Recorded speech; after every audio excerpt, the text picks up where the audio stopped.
Assalamualaikum warahmatullahi wabarakatuh. Halo, saya Burhan Sururi. Saya adalah mahasiswa dari Universitas Nahdlatul Ulama Al-Ghazali Cilacap.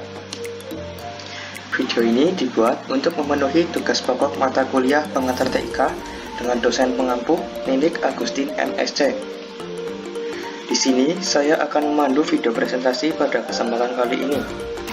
Sebelum kita bahas lebih lanjut, izinkan kami perkenalan diri terlebih dahulu. Saya sendiri Burhan Sururi sebagai ketua kelompok dengan NIM 2022-1063.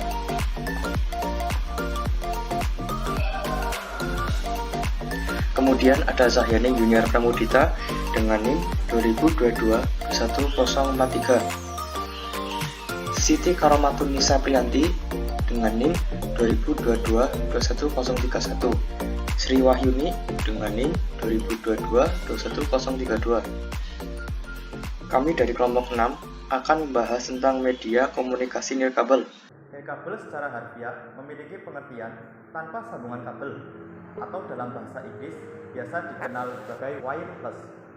Tentu saja, makna ini memiliki pengertian bahwa segala macam-macam media komunikasi dengan media nirkabel merupakan bagian dari komunikasi nirkabel itu sendiri.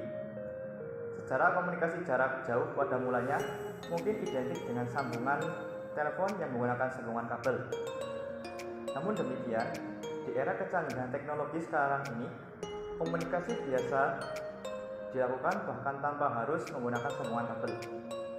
Tentu saja, ini memberikan sebuah pengertian yang luas dan konsep penting mengenai sejarah perkembangan teknologi komunikasi. Fungsi komunikasi nirkabel adalah untuk mempermudah orang-orang melakukan komunikasi dengan siapa saja, di mana saja, dan kapan saja. Beberapa komponen yang harus disediakan sebelum melakukan komunikasi nirkabel terbagi dalam 3 kelompok, yaitu yang pertama, perangkat keras atau hardware, seperti komputer, handphone, smartphone, headset, mikrofon, serta perangkat pendukung melalui koneksi internet. Yang kedua, yaitu perangkat lunak atau software, seperti program atau aplikasi yang dapat digunakan dalam komunikasi nirkabel seperti WhatsApp, Gmail, Telegram, Instagram, Twitter, Line, Zoom, Google Meet, Skype, SMS, Facebook, email, Discord, Google Chrome, dan lain sebagainya. Untuk yang ketiga, yaitu perangkat nalar atau brainware, di mana perangkat ini adalah manusia yang melakukan komunikasi tersebut. Dari ketiga kelompok yang telah disebutkan, komponen pendukung dari sebuah komunikasi daring terbagi lagi ke dalam beberapa bagian ataupun item yang juga harus diketahui. Bagian-bagian komponen pendukung komunikasi nirkabel tersebut antara lain ada modem atau perangkat penghubung jaringan internet.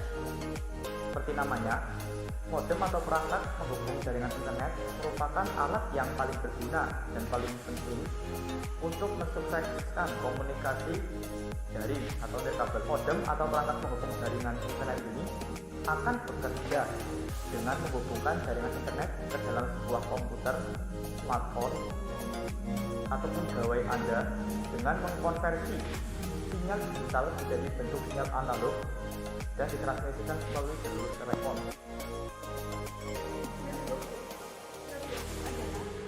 Suatu perangkat, sebuah perangkat yang berfungsi untuk menghubungkan komputer dengan komputer lain asalkan masih dalam lingkup jaringan yang sama. Artinya, komputer atau perangkat yang terhubung melalui hub ini dapat saling bertukar informasi antara satu sama lain. Repeater berfungsi sebagai alat untuk memperkuat sinyal sebuah jaringan internet dengan menghubungkan metode topologi bus. Komponen repeater ini menghubungkan jenis kabel koaksial bridge. Sama seperti namanya, komponen yang satu ini berfungsi sebagai jembatan untuk menyampaikan sebuah paket dan meningkatkan performa jaringan dengan cara mengimplementasi jalur-jalur yang tidak digunakan sehingga dapat mengurangi peluang terjadinya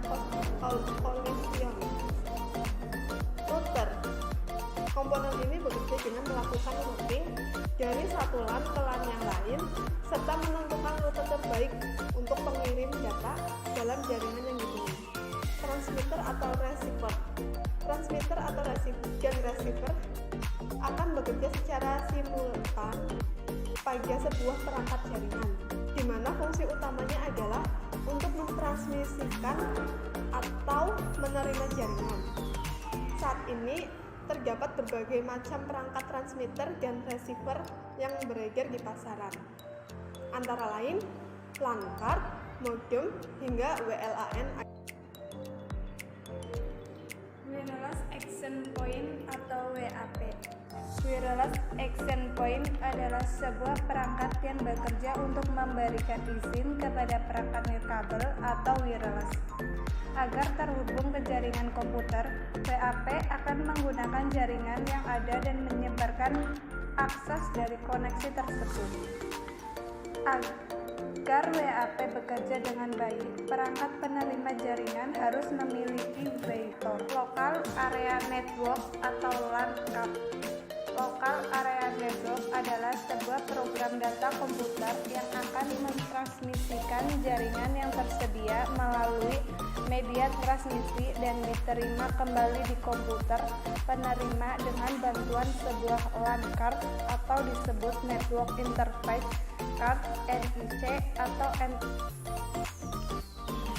Wireless LAN atau WLAN adaptor. Wireless LAN dapat kita temui pada media komunikasi daring seperti smartphone ataupun gadget dan tablet maupun laptop. Perangkat ini yang mungkin alat atau media komunikasi tersebut untuk memanfaatkan akses jaringan yang juga disebut sistem operasi. Sistem operasi merupakan satu atau beberapa perangkat lunak yang membuat sebuah media atau perangkat komunikasi daring dapat bekerja sesuai dengan fungsinya. Untuk melakukan komunikasi daring, sistem operasi tersebut biasanya akan dipasang atau diinstal pada perangkat jika perangkat yang digunakan adalah komputer atau laptop. Maka sistem operasi yang digunakan antara lain Windows XP, Win 2000, Profesional, Win 98 atau ME, dan Linux. Sedangkan untuk server pada komputer tersebut biasanya dipasang Windows NT Server, Windows 2000 Server, Windows 2003 Server, Unix, Novel, Netware, dan Linux. Sedangkan untuk perangkat smartphone, sistem operasinya adalah Android, OS, iOS, ataupun Windows. Program aplikasi. Program aplikasi adalah alat yang akan digunakan sebagai wadah untuk menjalankan komunikasi daring. Program aplikasi yang digunakan pada komputer antara lain yaitu Microsoft Office, OpenOffice, Corel Draw, Adobe Photoshop, Facebook, website, browser, dan lain sebagainya. Sedangkan untuk smartphone, program aplikasi yang digunakan antara lain itu ada WhatsApp, Line, Facebook, Gmail, Instagram, Twitter, dan aplikasi lainnya yang biasanya sudah terpasang atau dapat diunduh dengan mudah. Aplikasi jaringan. Aplikasi jaringan adalah perangkat lunak yang juga merupakan bagian terpenting untuk mendukung terjadinya komunikasi daring. Untuk jaringan komputer, beberapa aplikasi yang biasa digunakan antara lain yaitu Squid, Software and Proxy Server, MS SQL Server, MySQL, Oracle Database Server, Qmail, Postfix, MS Exchange, Mail Server, IIS, Page Web Server, Server Scan, Root ATV untuk jaringan komputer, dan lain sebagainya.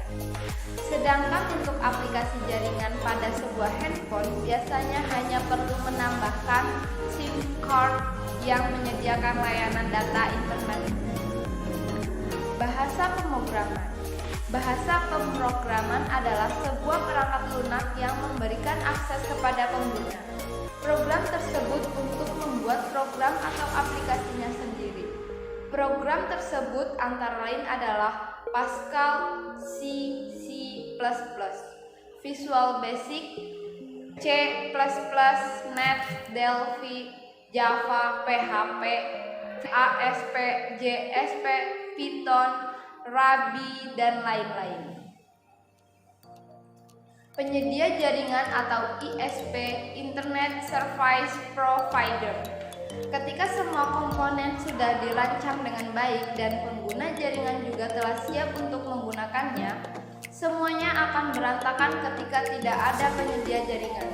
Penyedia jaringan itu sendiri memiliki fungsi untuk menyediakan jaringan kepada orang lain, dan jaringan yang disediakan tersebut dapat digunakan setiap saat dan oleh siapa saja.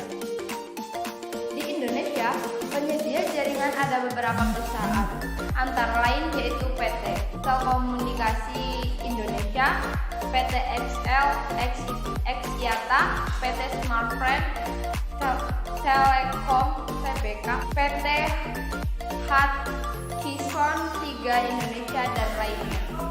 Pengguna jaringan. Komunikasi daring tidak akan berjalan tanpa adanya pengguna atau orang yang menggunakan aplikasi atau program tersebut.